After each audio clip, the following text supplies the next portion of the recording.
Oftentimes, we begin to draw and we focus on one little area for a long time. Then when we step away and look at the grand picture, it turns out that everything is slightly askew. And that is a result of not getting the shape right in the first place. That is why starting with the shapes and getting the basic shapes down is an important step in any sketching artist's progress.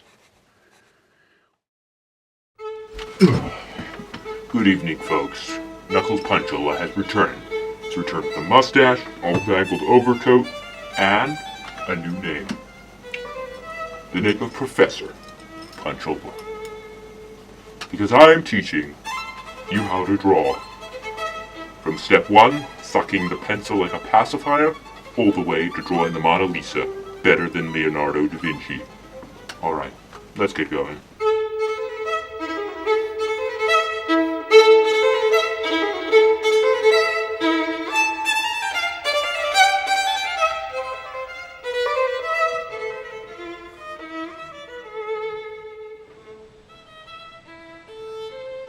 A pencil is generally a stick that draws when pressure is applied to its tip.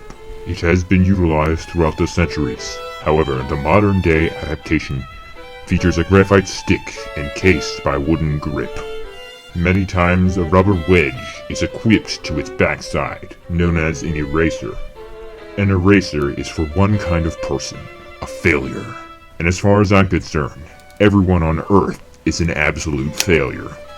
So yes, you as well will need to utilize the eraser. Now, before we begin with the actual drawing, I'd like to talk for a moment about pencil grip. Throughout the years, experts have studied multiple variations of pencil gripping,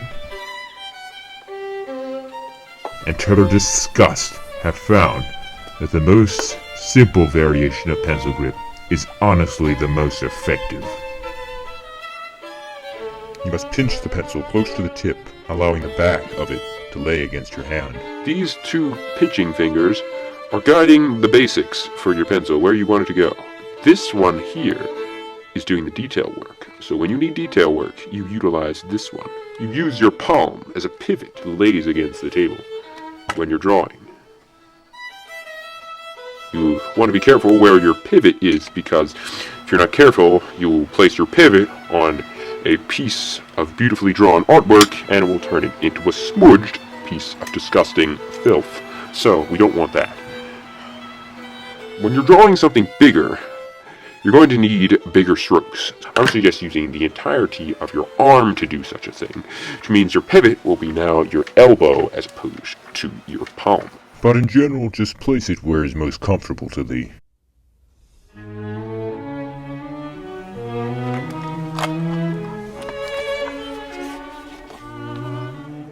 When drawing something with a pencil, there is the dot.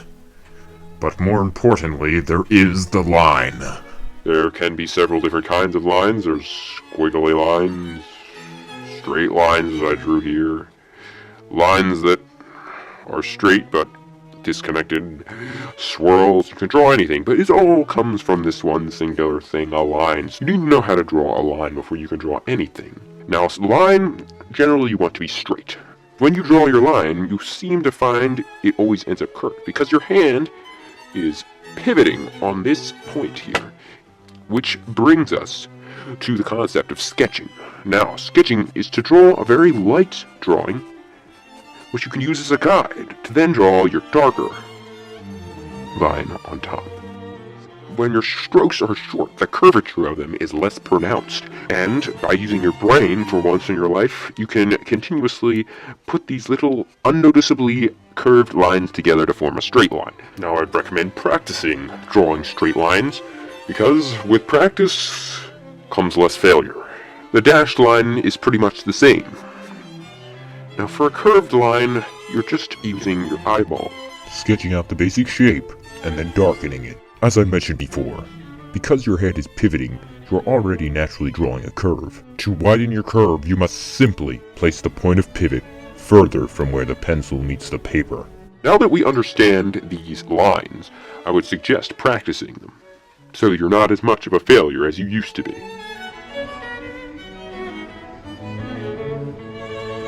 Now, if you figured out how to draw a line, that's great. However, just simply drawing lines is somewhat limited in practical application. Drawing lines that interact with one another. These lines are intersecting. That's spelled right. There we go. So here's how it is. We have one line and another line intersecting it. They're forming all sorts of different angles within here. The amount of space that we moved our hand formed the angle within here. If you draw a simple line, you can adjust your hand, placing the point of pivot wherever you want that intersection's angle to be. If I want to make perpendicular lines, all I have to do is take this book and turn the entire thing a good 90 degrees, placing my hand in the exact same spot. I could draw a perfect perpendicular line. You don't even have to move the entire book, but if that's what's easy for you, then please do so. Now, lines can intersect, or they can never touch each other no matter how close they are, as in the parallel line. You do your individual line here, and then you simply move your hand up. You draw the exact same line in the exact same manner. I don't know how to spell.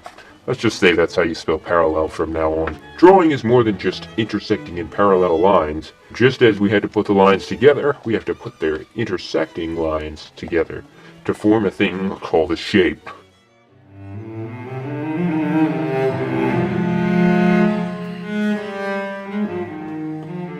Now let's talk about shapes. Well, if you went to kindergarten, you probably cut them out all day long, which is a very useless thing, but at least you got to understand what shapes maybe are. Shapes are the basic building blocks of everything, although you don't see them always. They're there. Behind it, lurking there, they're the basic principles of how we draw. There is, perhaps, the most famous shape of all, the square. It looks like this. It has 90-degree angles all around, which means that these are perpendicular to each other, these are perpendicular, these lines are parallel, all that mathematic geometry stuff. And then there's the triangle.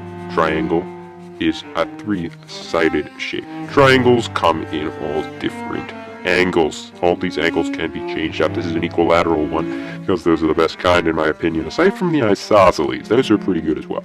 Then there's the circle. So these are the basic shapes. Circles are quite good, I have to admit. I don't know why. So those are the basics. Square, circle, triangle. No, wait, triangle. You should probably have that down by now. I don't, but we'll move along from that. So, the question is, how do you draw them?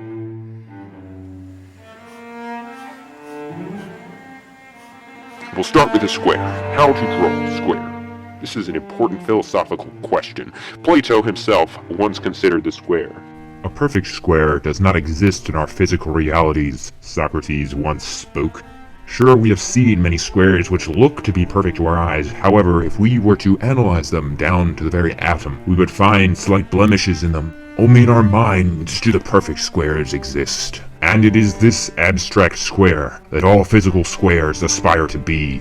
This is not the perfect square. We're not going for absolute perfection. You want definition. You don't want sloppiness. Squares are made up of lines. So to draw your square, start by drawing a line.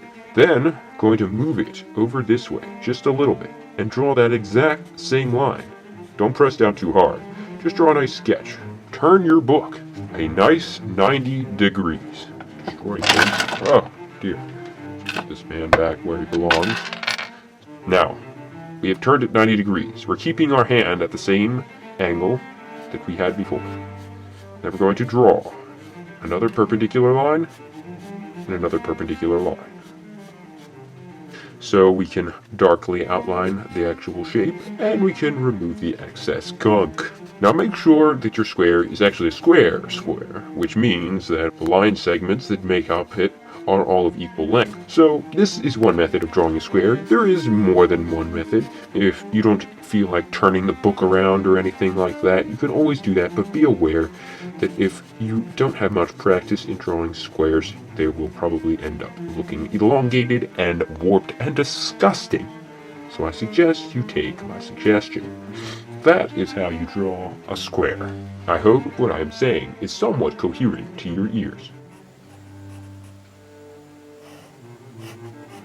Now we shall move on to the shape called a triangle. Well, here's how it works. You're going to put down your hand and then just draw a simple line. Yes, everything begins with a line. Then you can use the book turning method, or you can simply turn your entire hand and do this. Add that extra line. I will turn the book a little bit, and then I will add that final line down there.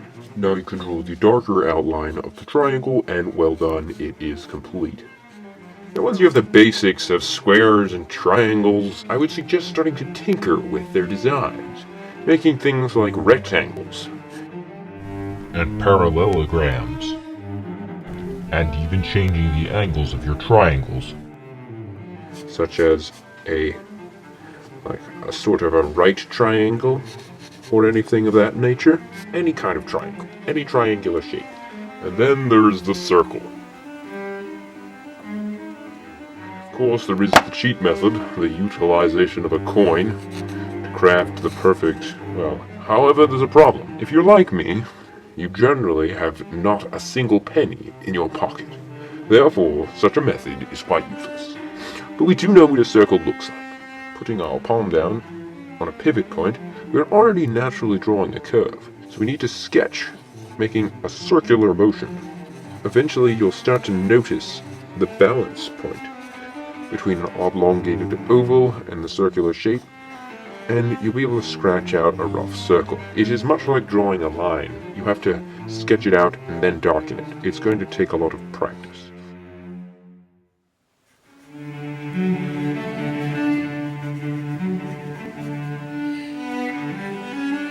Once you have mastered the basic shapes, you can basically make any shape you want.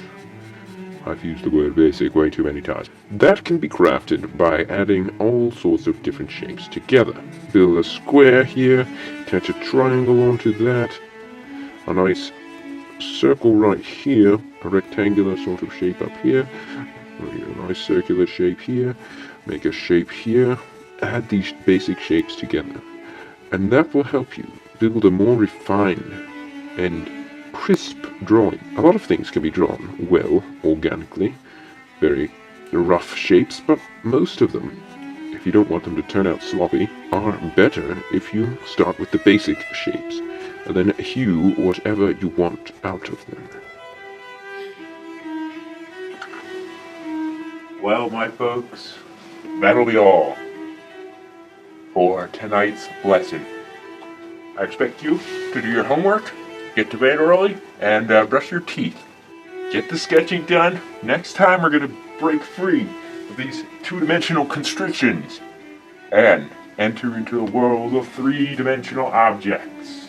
3 dimensions, or the illusion thereof. See you later. Knuckles Punchola, the Professor, awaits you next time.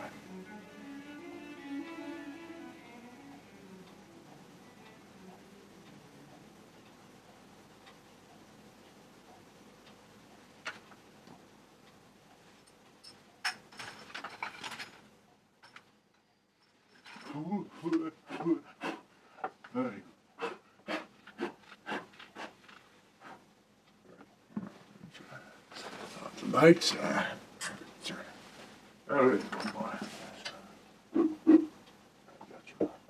Alright, you're supposed to be gone. I already put out the lights.